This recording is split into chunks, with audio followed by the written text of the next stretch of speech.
Hello, this is Caden Graves with The Demon in the Details. This episode follows our re-elected SGA president, Bailey Willis. Bailey Willis is not just our SGA president, she was a freshman connector, our homecoming queen, the 65th Lady of the Bracelet, and a member of Delta Sigma Theta. Hello everybody, my name is Caden Graves. I'm here with Bailey Willis, our SGA president. Now Bailey, I understand that you are, consecutive winner of, the SGA president. How does that make you feel? It makes me feel really good. I feel acknowledged by the students, and they obviously see the work that I've put in for my first term, so I look forward to going into this second term. And with the second term, what plans do you have to change?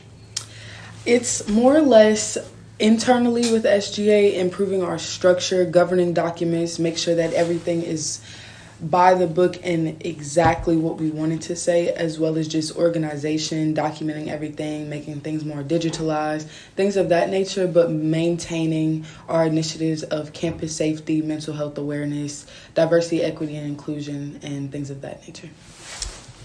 Why did you decide to run for student government again?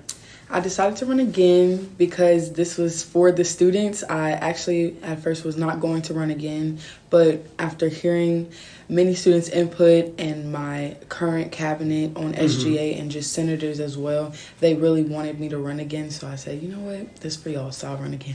Oh, awesome. Now, do you have any plans to maybe collaborate with other student organizations on campus? Yes. So going into my first term, that was one of the biggest things I wanted to do was increase collaboration with organizations.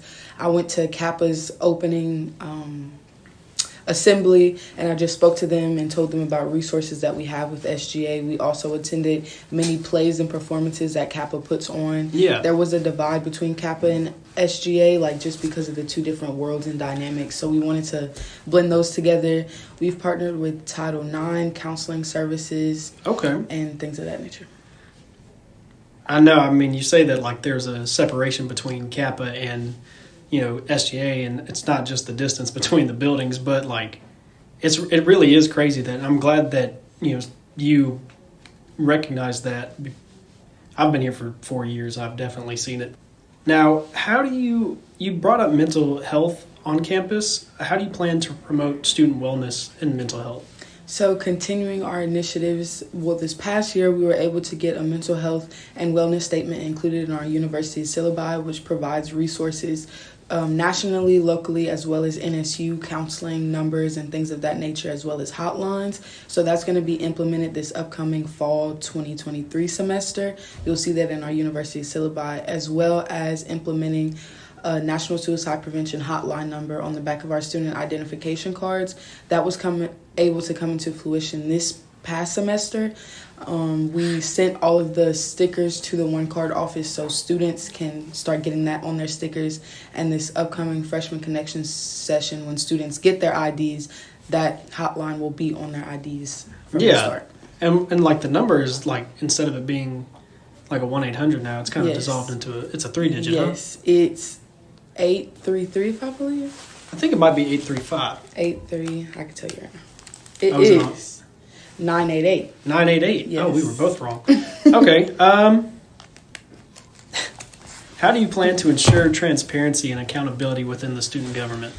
Just making sure that our resources and our funding is more visualized. We want to have a LinkedIn tree on our Instagram account to where students can click that link and see, let's find out about SGA budgeting or forms or anything of that nature. So, yeah. All right. So I've heard a couple students, some students that are not within SGA believe that SGA has somehow dissolved into a more of a social club rather than a real student government association. And I just want to know, what are your opinions on that, and how could you halt some of these accusations? Yes. So I would say that said students probably don't attend our meetings or see the background work that goes into it. There's a process for everything, and every student concern that's brought to SGA, we really do address and promote. We do campus safety walks. We do a lot of events and tabling events and things of that nature. So I would just say for them to maybe attend our meetings, or even if they're interested to join SGA to see the background. I do say that SGA is a bit of a social club only because of how much of a family and close-knit together we are. If people come to the office, you do see us clowning or joking a lot. Yeah. But at the end of the day, the work still gets done. Yeah. Awesome. Now, just to kind of wrap this up, do you have any kind of statements you want to say, whether it be advice for students, anything like that, just to put a nice bow on this interview?